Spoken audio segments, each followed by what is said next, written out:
Brickhouse, Connecticut. Yes, indeed. Another Connecticut. I'm not a big fan of Connecticut's. I swear it's like every time I get a bundle from Cigars International, it's like ordering the DVD box set of an entire show. And the Connecticut's are always the filler episode nobody cares about. But anyway, seems to have a pretty sizable little cap. It's a triple or quad cap. There's a lot going on there. Good lord.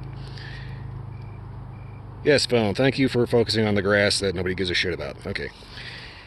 Well, anyway. Footband. That has got to go. It's kind of weird. I don't know if that was just like a loose spot of glue or if they intentionally left a little handle, but that was actually really easy to just peel off of there. Why it didn't just slide, I have no idea. Okie doke. Typical trim and scorch.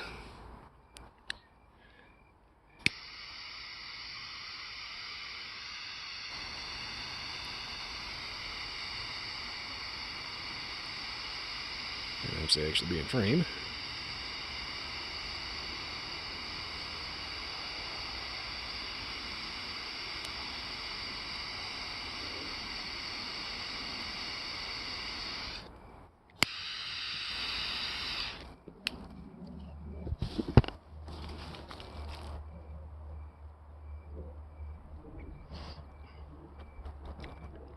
Yep, got overdid on that one. A little bit of charcoal on that one. All right.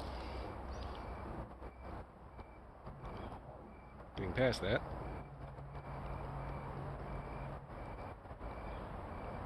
Okay, that's interesting. There's something kind of sweet in there.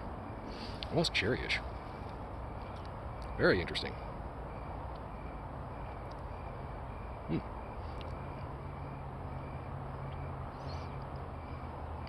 Well, that is very interesting. Finally, Connecticut, that actually has piqued my interest. There's something kind of almost like a sweet cherry flavor going on there. I mean, it's not like, you know, straight up cherry candy or anything like that. It's just, there's this kind of slightly sweet fruitiness going on.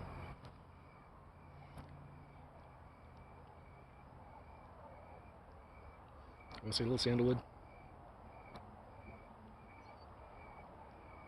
No spice. Interesting. All right. Maybe Connecticut is finally worth my time. Well, I'm going to go ahead and fix my light and get down to the first inch. Okay, first inch.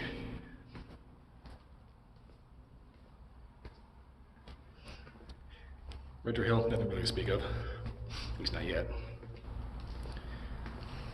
Overall taste though, kind of getting a little spicy. Not gonna lie, kind of getting there. I'm not like completely washed out. Just kind of the problem with that tunnel is it kind of tends to turn everything into a silhouette if you're not facing the right way.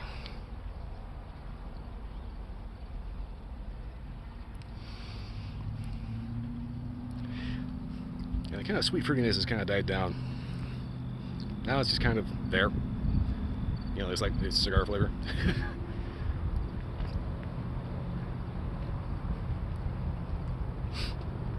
Yeah, just clean tobacco, that's pretty much it. Real mellow. A little bit of spice. A lot of wind. Just by guarantee that it's just making a mess of my audio. Try to slide down the hill. Okay.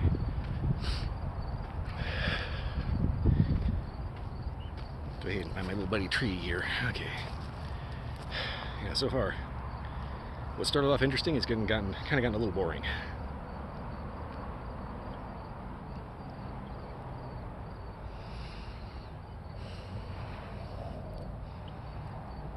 Yeah, just a little spice, clean tobacco.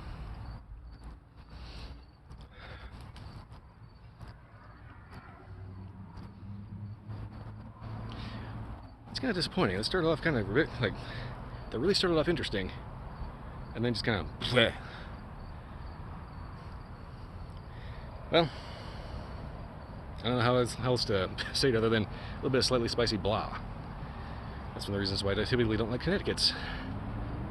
No color, no flavor. Kind of like when cooking. Well, anyway, I'm going to get this down to the halfway point and see if this breaks the hell up. Otherwise, it's going to be a boring as hell stick.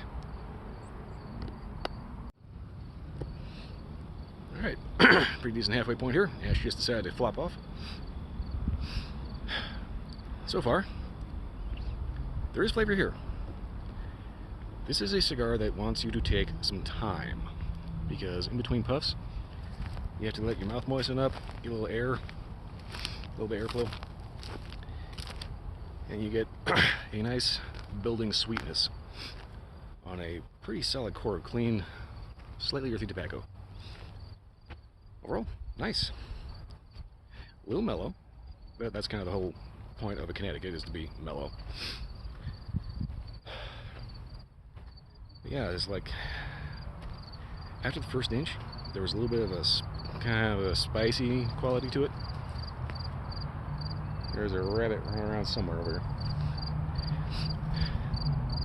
But shortly after that first inch, that spiciness kind of died out completely. Well, for the most part, completely. I'm trying to stand in the position that's not going to end up having the wind blowing straight into the mic. I don't think I'm doing a good job. Anyway, yeah. Take your time, smoke this one real slow between puffs, and kind of treat it almost like, say, whiskey tasting. That said, I can think that you'd probably want to pair this with like a Johnny Walker Red. It's kind of a lighter Scotch whiskey. I think that'd be a pretty good compliment for this one. Also, something I didn't notice. I don't know if you can see that or not. This is J.C. Newman. I did not know that Brickhouse was J.C. Newman until I saw it on the band. So that strikes in my mind as the same guys that do the factory throwouts. So rather than bring down the Brickhouse, it kind of brings up the factory throwouts. If that makes any sense.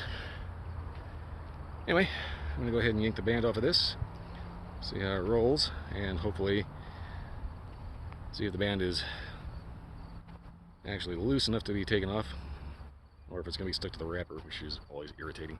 Anyway, I'm going to get back to hit the nub. Okie doke. Getting down to the point where the flavor starts to wash out, and it just turns into hot tobacco. Gotta keep an eye out every time the sun comes out. There's always like 10 million bicyclists and dog walkers and such. Okay, so flavor's been actually pretty consistent. That said, flavors, while being subtle, did have a little bit of alteration to them. After the halfway point, I did notice that the retrohale kind of seemed to want to try to grab a little bit of that cherry note from right off the beginning.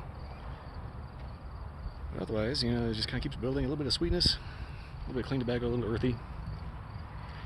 You always get just a little bit of spice, but predominantly after about the first inch, it kind of dies out pretty quick. Otherwise, yeah, definitely pair this with a lighter Scotch. Try not to get your ankles eaten by a feral rabbit.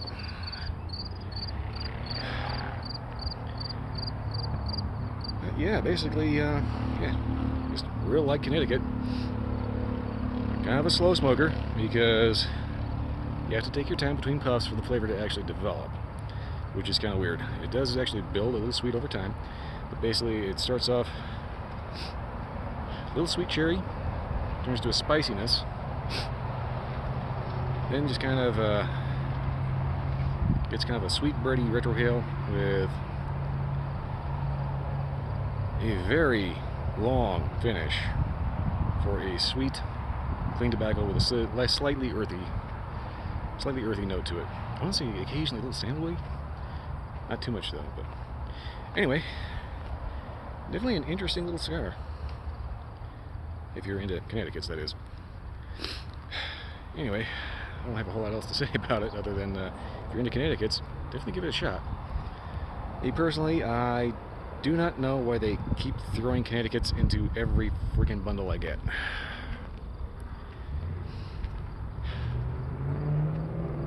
Connecticut's tend to be a little on the boring side. This can be a little boring if you're in a little bit of a hurry.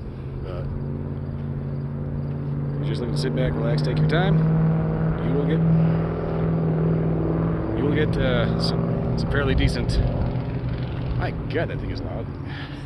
You will get some fairly decent sweet, a little bit of just clean, mellow tobacco, and just good mellow flavors that you kind of have to look for.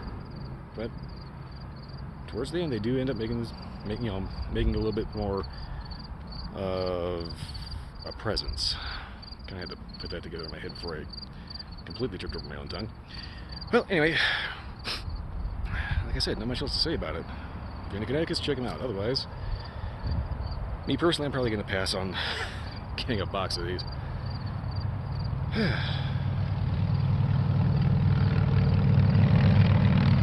Yeah, bright sunny day, there's always the dingbats on the motorcycles and bicycles and out walking the dog and trying to engage in the whole healthy lifestyle thing, you know, all kinds of weirdo. And every motorcycle is always stupidly loud. I don't know why. It's like, invest in mufflers, people. Well, anyway, not a whole lot else to say about this, other than I'm trying to not completely fumble the end of this and doing a horrible job of it. Anyway, yeah, that's pretty much all I got to say about this. Check it out if you're into Connecticut. Otherwise, I'd give it a pass, but you know, that's just me. Anywho, if you like this video or the video, like, subscribe, leave a comment. Let me know if you had a little bit different experience. Let me know if you actually understood any of that, because I was just kind of shotgunned out as fast as I could. Beyond that, check out my Twitch stream, Sunday to Friday night, 10 p.m. to 2 a.m. Usually recorded for a couple days afterwards. Alright, that's pretty much all I got. I'll see you next time.